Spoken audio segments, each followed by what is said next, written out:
টি ইভেন্টের চারজন সম্মানিত সভাপতি, আহ, উপস্থিত, মঞ্চে উপস্থিত ঢাকা থেকে আগত প্রশিক্ষকবৃন্দ এবং আমার সামনে উপস্থিত এই চারটি ইউনিটের সকল পর্যায়ের, জেলা, থানা, পৌরসভা সকল পর্যায়ের বিএনপি সহ সকল অঙ্গ সহযোগী সংগঠনের প্রিয় সহকর্মীবৃন্দ, আসসালামু আলাইকুম।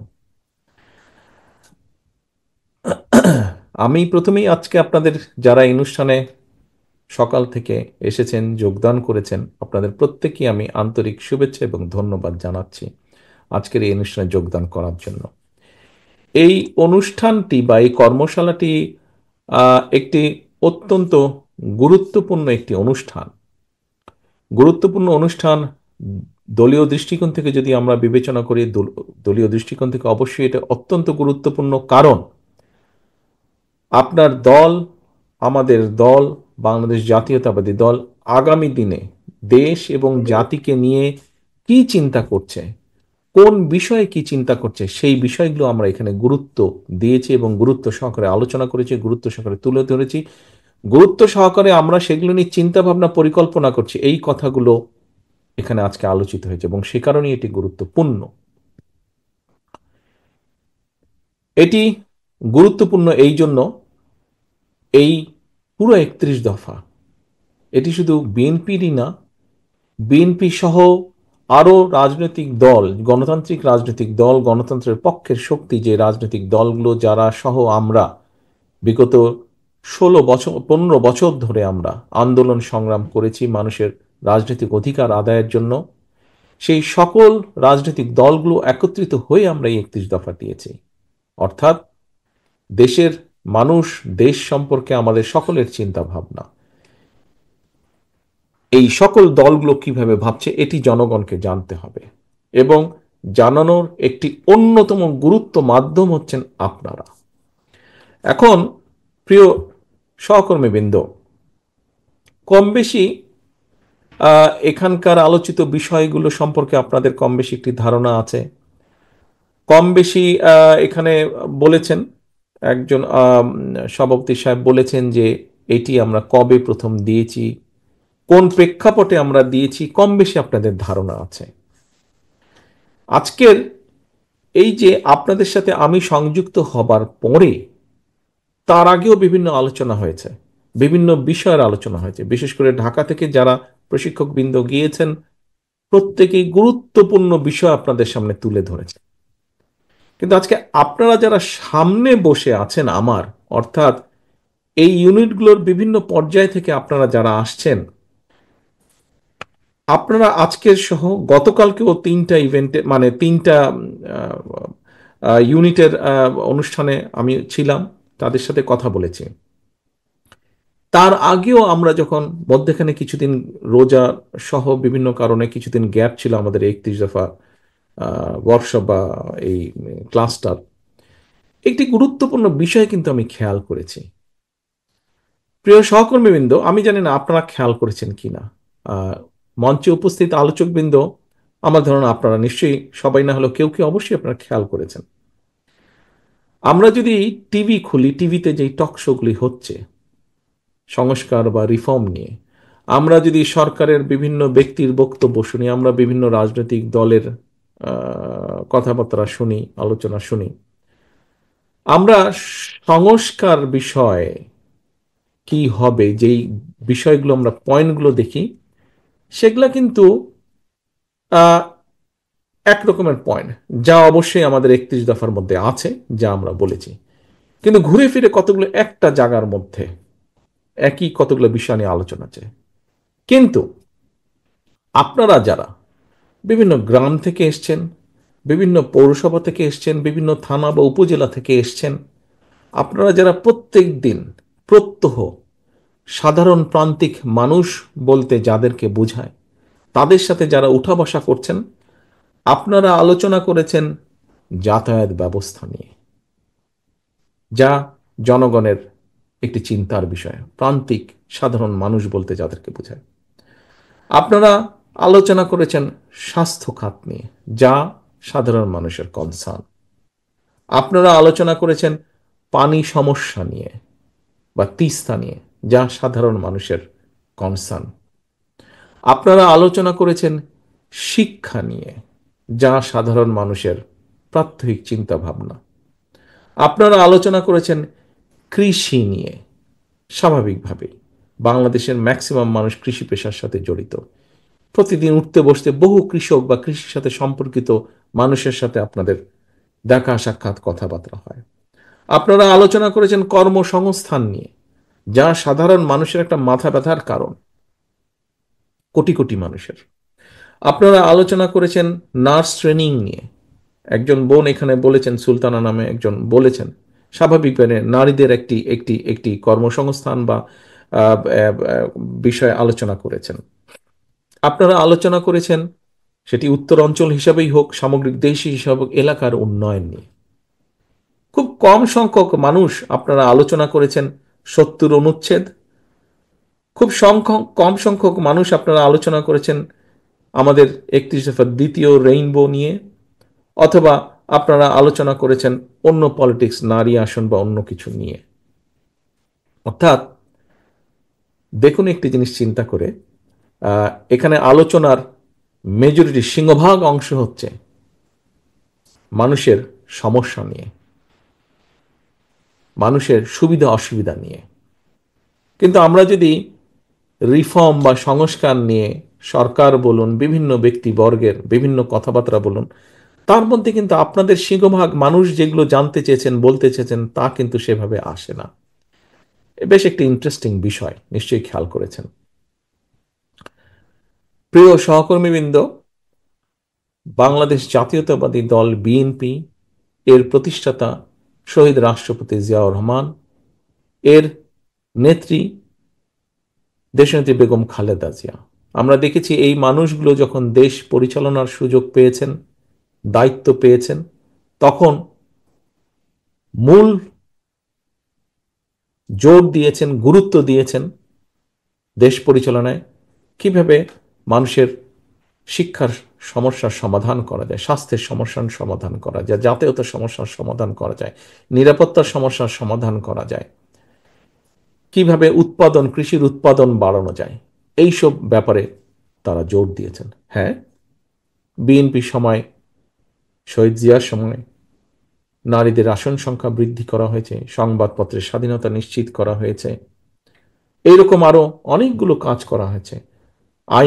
আইন ব্যবস্থাকে স্বাধীন করার উদ্যোগ গ্রহণ করা হয়েছে শহীদ রাষ্ট্রপতি জিয়াউর রহমান তথা বিএনপির সময়, বিভিন্ন পদক্ষেপ গ্রহণ করেছে। কিন্তু পাশাপাশি গুরুত্ব দেওয়া হয়েছে কৃষিকে, পাশাপাশি গুরুত্ব দেওয়া হয়েছে কর্মসংস্থানকে, পাশাপাশি গুরুত্ব দেওয়া হয়েছে স্বাস্থ্য ব্যবস্থাকে।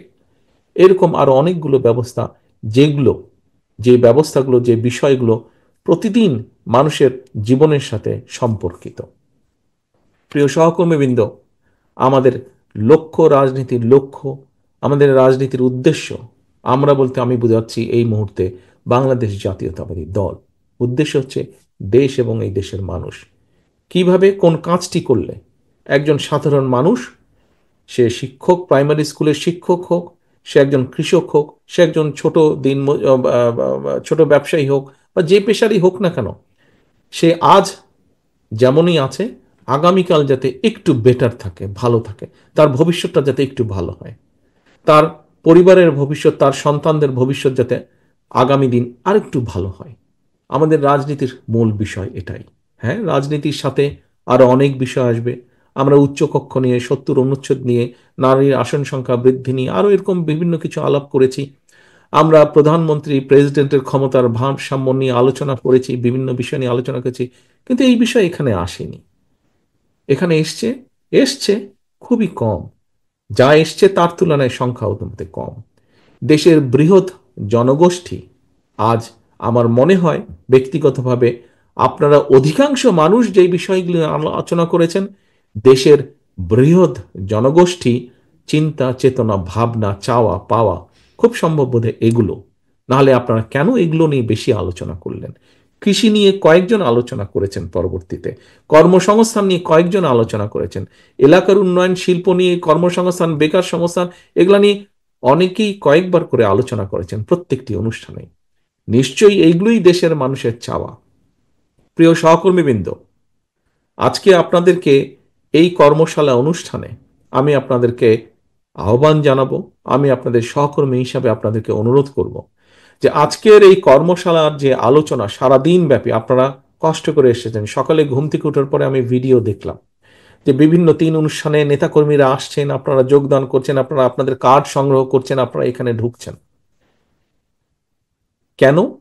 কারণ অবশ্যই আপনি যখন ফিরে যাবেন আপনার এলাকার মানুষ কিন্তু আপনাকে জিজ্ঞেস করবে, কি ভাই সারাদিন কি আলোচনা হলো, কি তোমরা শিক্ষা নিয়ে কি কথা বললে, তোমরা স্বাস্থ্য নিয়ে কি কথা বললে, কি করবে, তোমরা যদি তোমাদেরকে যদি আমরা ভোট দিয়ে সরকার গঠন করতে দেই তো তোমরা আমাদের জন্য কি করবে, জিজ্ঞেস করবে না ভাই আপনাদেরকে?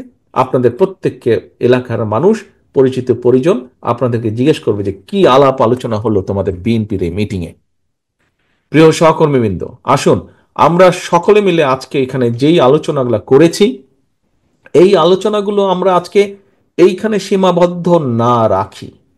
আমরা অনেক গুরুত্বপূর্ণ বিষয় আলোচনা করেছি আপনাদের চিন্তা চেতনা অনেক গুরুত্বপূর্ণ বিষয়কে ঘিরে। আসুন এই বিষয়গুলোকে আমরা নিয়ে যাই মানুষের দোরগোড়ায়, প্রত্যেকটি মানুষ দল মত নির্বিশেষে প্রতিটি মানুষের কাছে।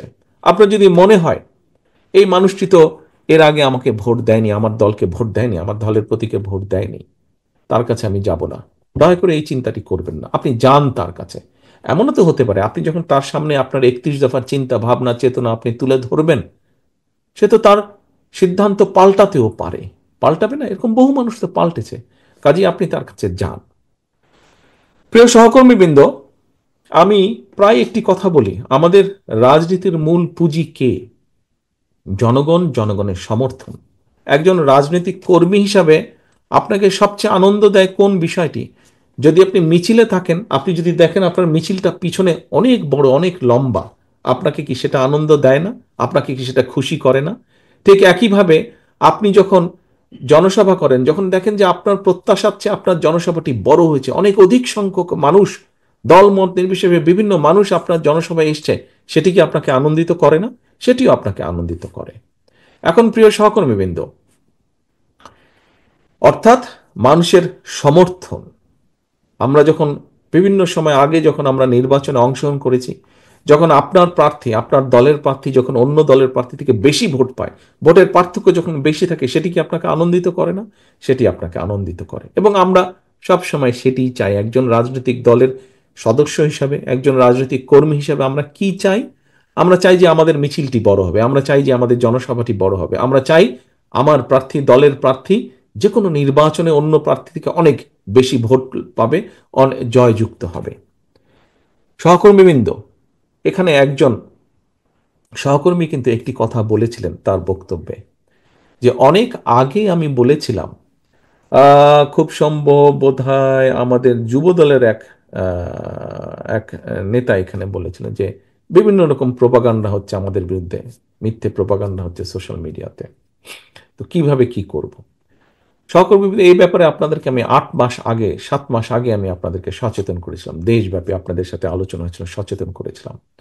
আমাদের সেই অদৃশ্য প্রতিপক্ষ আস্তে আস্তে দৃশ্যমান হচ্ছে, সাথে আরো বিভিন্ন প্রতিপক্ষ কিন্তু তাদের সাথে যোগ করছে। কাজেই দেশের জন্য, দেশের স্বার্থে আমরা যা করতে চাই এটি যত বেশি সংখ্যক আমরা মানুষের কাছে নিয়ে যেতে পারবো, মানুষের সমর্থন অর্জন করতে পারবো, আমরা আমাদের সেই দৃশ্য বলেন, অদৃশ্য বলেন বা দৃশ্যমান প্রতিপক্ষকে আমরা তত শক্ত তত জোরালো ভাবে আমরা তাদেরকে মোকাবেলা করতে পারবো। এবং এই মোকাবেলা করার দায়িত্ব, এই মোকাবেলা করার দায়িত্ব আমাদের সকলকে। আজকে আমার সামনে রংপুর জেলা মহানগর আছেন, আমার সামনে নীলফামারী আছেন, আমার সামনে সৈয়দপুর আছেন, প্রায় 2000-এর কাছাকাছি এখানে প্রতিনিধি আপনারা আজকে উপস্থিত আছেন। 2000 জন যদি আপনারা বিক্ষিপ্তভাবে কাজ করেন কোনো লাভ হবে না, ক্ষতি হবে। আমাদের সকলকে ঐক্যবদ্ধ হতে হবে। আমরা যত বেশি ঐক্যবদ্ধ হব, আমরা যত বেশি বাংলাদেশি জাতীয়তাবাদের আদর্শে বিশ্বাস করব, যত বেশি শহীদ রাষ্ট্রপতি জিয়াউর রহমানের নির্দেশিত পথে চলব, যত বেশি আমরা দেশনেত্রী খালেদা জিয়ার নির্দেশ মেনে চলব, নির্দেশ মোতাবেক কাজ করব, তত রাজনৈতিকভাবে আমরা শক্তিশালী হব। প্রিয় সহকর্মীবৃন্দ, বিগত 15-16 বছর ধরে সেই 111 থেকে শুরু করে আপনি এখানে উপস্থিত প্রত্যেকটা মানুষ আপনারা অবর্ণনীয় অত্যাচার নির্যাতন সহ্য করেছেন। আমি যদি আজকে আপনাদেরকে হাত তুলতে বলি, এখানে কি এমন কোনো ব্যক্তি উপস্থিত আছেন যার নামে মিথ্যে মামলা নেই? যদি কেউ থাকেন যার নামে একটিও মিথ্যে মামলা নেই, দয়া করে হাত তুলেন। যার নামে নেই সে হাত তুলেন। কেউ হাত তুলছে না। তার মানে আমি ধরে নিচ্ছি এখানে উপস্থিত 2000 মানুষের প্রত্যেকের নামে একটি করে হলো মিথ্যে মামলা আছে। বিভিন্নভাবে পুলিশ দ্বারা বলেন আর পলাতক স্বৈরাচার বলেন, তাদের লোকজন দ্বারা আপনারা অত্যাচারিত নির্যাতিত হয়েছেন। আপনি যদি মনেই করে থাকেন যে আপনি অত্যাচারিত নির্যাতিত হয়েছেন, আপনার উপরে জুলুম হয়েছে, নির্যাতন হয়েছে, তাহলে আসুন আমরা জুলুম করে প্রতিশোধ নিতে চাই না। তারা যা করেছে আমরা তা করতে চাই না। আজকে একটু আগে যেই কথাটি বলেছি যে আপনি যখন ফিরে যাবেন, আপনাকে কিন্তু জিজ্ঞেস করবে আপনার পরিচিত জন, এলাকার মানুষ, কি হলো তোমাদের মিটিংয়ে, কি হলো। কেন জিজ্ঞেস করবে জানেন? কয়েকটি কারণ আছে। আপনি যখন, খুব সম্ভব প্রত্যেকের না হয় অনেকেরই হয়তো হয়েছে, সকালে যখন আপনারা এখানে আসছিলেন তখন অনেকে জিজ্ঞেস করেছেন আপনাদেরকে, পথে দেখা হয়েছে, কি ভাই কি আলোচনা করবে আজকে, জানতে চেয়েছে না অনেকে আপনাদের কাছে? অনেকেই জানতে চেয়েছে, এই অভিজ্ঞতা আপনাদের অনেকেরই আছে। ঠিক একইভাবে যখন ফিরে যাবেন আপনাকে জিজ্ঞেস করবে কি আলোচনা হলো। কেন জিজ্ঞেস করবে কি আলোচনা হলো? তার একটি মূল অন্যতম কারণ হচ্ছে আপনাকে, অর্থাৎ আপনার দলকে এই জনগণ আস্থায় রাখে। আপনাকে বা আপনার দলকে অর্থাৎ বিএনপিকে এই জনগণ আস্থায় রাখে, বিশ্বাস করে। তারা মনে করে দেশের জন্য, মানুষের জন্য যদি কিছু করতে পারে, কিছু করা সম্ভব হয়, তাহলে পারলে বিএনপি পারবে, পারলে বিএনপি পারবে। প্রিয় সহকর্মীবৃন্দ, আমি অনেকবার বলেছি, আবারও বলছি, আমি বলতেই থাকব। কি সেটি? এই যে জনগণের আস্থা আপনার উপরে তথা আপনার মাধ্যমে সমগ্র দলের উপরে, এই আস্থা ধরে রাখার দায়িত্ব কিন্তু আমাদের, এখানে উপস্থিত প্রতিটা মানুষ। এবং আজকে আপনারা এখানে যেই, এই যে পাঁচটা গলায় ঝুলিয়েছেন, যে কার্ডটা গলায় ঝুলিয়েছেন, ওই কার্ডের মধ্যে কিন্তু আপনার নামের পাশে বা নিচে কিন্তু আপনার একটা পদবি লেখা আছে। অর্থাৎ প্রত্যেকেই একটি পদবি হিসাবে আপনারা এখানে আজকে ঢুকেছেন। তার মানে আপনি ওই পদ অনুযায়ী আপনি একজন নেতা, অর্থাৎ নেতা হিসেবে এখানে ঢুকেছেন। তার মানে আপনার ফলোয়ার আছে, আপনার আন্ডারে আরো সহকর্মী, আরো নেতা আছে। আপনার দায়িত্ব হচ্ছে শুধু সেই আস্থা যে অর্জন, জনগণের আস্থাটা যে ধরে রাখবেন, এটি শুধু আপনি একা করলে হবে না। এটি আপনার সাথে যারা আছে, আপনার নিচে যারা আছে, সেটি বিএনপি হোক, যুবদল, ছাত্রদল, স্বেচ্ছাসেবক, মহিলা দল, মৎস্যজীবী দল, অর্থাৎ শহীদ জিয়া, খালেদা জিয়ার নেতৃত্বে, আদর্শে যারা বিশ্বাস করেন, প্রত্যেকটি নেতাকর্মী, প্রত্যেকটি মানুষকে জনগণের এই আস্থা ধরে রাখার জন্য ব্যবস্থা গ্রহণ করতে হবে। ব্যবস্থা গ্রহণ করতে হবে প্রত্যেকটি নেতাকর্মীকে। আমি তখনই বলেছি যে আমরা ঐক্যবদ্ধ থাকতে হবে। আমরা আজকে সারাদিন এখানে আলোচনা করেছি। আমরা কি নিয়ে আলোচনা করেছি আপনারা প্রত্যেকেই শুনেছেন। নীলফামারী রংপুরেরটা শুনেছেন, রংপুর সৈয়দপুরেরটা শুনেছেন, সৈয়দপুর নীলফামারীরটা শুনেছেন। প্রত্যেকেই কিন্তু আমরা দেশ এবং জনগণ নিয়ে আলোচনা করেছি, তাদের বিভিন্ন স্বার্থ নিয়ে আমরা আলোচনা করেছি। এখন এই স্বার্থকে যদি আমাদের বাস্তবায়ন করতে হয়, আমাদের এই 31 দফাকে যদি বাস্তবায়ন করতে হয়, আমরা যখন বাস্তবায়ন করতে পারবো, ওই যে আপনি নির্যাতিত হয়েছেন, অত্যাচারিত হয়েছেন, সেই অত্যাচার নির্যাতনের প্রতিশোধ আমরা নিতে চাই 31 দফা বাস্তবায়ন করার মাধ্যমে। 31 দফা দেশ এবং জনগণের পক্ষে 31 দফা বাস্তবায়ন করার মাধ্যমে আমি, আমার উপরে যে অত্যাচার হয়েছে, নির্যাতন হয়েছে, যে জেল জুলুম খেটেছি, আমার মায়ের উপরে যে জেল জুলুম হয়েছে, আমার ভাইকে যেভাবে হত্যা করা হয়েছে, তার প্রতিশোধ আমি নিতে চাই 31 দফা বাস্তবায়নের সাথে। এখন আমার এই পলিসির সাথে আপনারা কারা কারা একমত, দয়া করে যদি হাত তুলেন কষ্ট করে। আপনার বিরুদ্ধে যে অত্যাচার নির্যাতন হয়েছে, আপনার পরিবার যে কষ্টের মধ্যে দিয়ে গিয়েছে, সকল কিছুর প্রতিশোধ নিতে চাই আমরা 31 দফা বাস্তবায়নের সাথে। আপনারা সবাই একমত আমার সাথে? এটিই হবে আমাদের প্রতিশোধ নেওয়ার উপায়। প্রিয় সহকর্মীদের ধন্যবাদ, হাত নামান। এই যে আপনারা হাত তুললেন, এই হাত তোলাটা আমি ধরে নিতে চাই, আমি বিশ্বাস করতে চাই হাত তোলাটা শুধু হাত তোলার জন্য আপনারা তোলেননি, আপনারা দৃঢ়ভাবে বিশ্বাস করেছেন। আমি তখন একজনকে একটি কথা বলেছিলাম, কাকে বললাম আমি, লেলিনকে বোধহয় বললাম, খুব সম্ভব নাকি, যে আহ, যদি বিএনপি যায় কেন, যদিটা কেন বলবেন আপনি? আপনি ভালো কাজ করতে চাইছেন, আপনি জনগণের আস্থা অর্জন করতে চাইছেন, তাহলে কেন আপনার মধ্যে বিশ্বাস থাকবে না? আপনি যদি ভালো কাজ করতে পারেন, ভালো কাজ করার লক্ষ্য উদ্দেশ্য যদি আপনার থাকে, ইনশাল্লাহ জনগণ আপনার পক্ষে রায় দিবে। কিন্তু তার জন্য আমাদেরকে পরিশ্রম করতে হবে, কষ্ট করতে হবে, পরিশ্রম করতে কষ্ট করতে হবে। এবং আজকে সারাদিন যেই আলোচনা করেছেন, এটি আজকে এখানেই এই ঘর থেকে আর 2-4-5 মিনিটে শেষ হয়ে যাবে, মাগরিবের আজান হয়ে যাচ্ছে এখনই, বা হয়ে গিয়েছে, নামাজ পড়বেন অনেকে, আমি বক্তব্য শেষ করে দিব। আমার বক্তব্যের পরেই আলোচনা, এই আজকের এই কর্মশালা শেষ। কিন্তু এই যে সারাদিন যে আলোচনাগুলো করলেন, দয়া করে এই সবগুলো আপনার এলাকার প্রতিটি মানুষের কাছে পৌঁছে দিতে হবে। তার পক্ষে জনমত, জনসমর্থন আপনাকে অর্জন করতে হবে। আমি তো বলেইছি, আপনি এই যে পাশটা ঝুলিয়েছেন, গলায় কার্ডটা আছে, আপনার নামের পাশে আপনার একটা পদবি আছে, অর্থাৎ ইউ আর এ লিডার। আপনি একজন নেতা হিসেবে উপস্থিত হয়েছেন, এবং নেতা হিসেবে আপনার কাজ হচ্ছে, অন্যতম প্রধান কাজ হচ্ছে দলের পক্ষে জনসমর্থনকে একত্রিত করা, জনসমর্থনকে ঐক্যবদ্ধ করা, দলের পক্ষে জনসমর্থনকে এক জায়গায় নিয়ে আসা। প্রিয় সহকর্মীবৃন্দ, আপনারা স্বৈরাচারের বিরুদ্ধে, অত্যাচার জুলুমের বিরুদ্ধে আপনারা আন্দোলন করেছেন, রাজপথে মিটিং মিছিল সংগ্রাম করেছেন, জনগণকে ঐক্যবদ্ধ করেছেন। আসুন এবার আমরা জনগণকে ঐক্যবদ্ধ করি দেশ গঠনের জন্য। এবার আমরা জনগণকে ঐক্যবদ্ধ করি 31 দফা, বিএনপি তথা গণতান্ত্রিক রাজনৈতিক দলগুলো সকলে মিলে যে 31 দফা দিয়েছে রাষ্ট্র কাঠামো মেরামতের, সেই 31 দফার রাষ্ট্র কাঠামো মেরামতের পক্ষে জনগণকে আমরা ঐক্যবদ্ধ করি। আজকের এই কর্মশালায় এটাই হোক আমাদের শপথ, এটাই হোক আমাদের প্রতিজ্ঞা, যে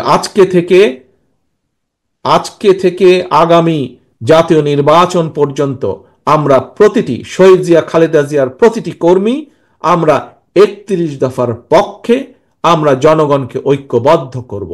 31 দফার পক্ষে জনগণকে আমরা বিএনপির সমর্থনে ঐক্যবদ্ধ করব। এটাই হোক আজকে আমাদের কর্মশালার প্রতিজ্ঞা, এটিই হোক আমাদের আজকের কর্মশালার শপথ। সকলকে ধন্যবাদ জানিয়ে আমার বক্তব্য শেষ করছি। আল্লাহ হাফেজ। বাংলাদেশ জিন্দাবাদ, বাংলাদেশ জাতীয়তাবাদী দল জিন্দাবাদ। আসসালামু আলাইকুম।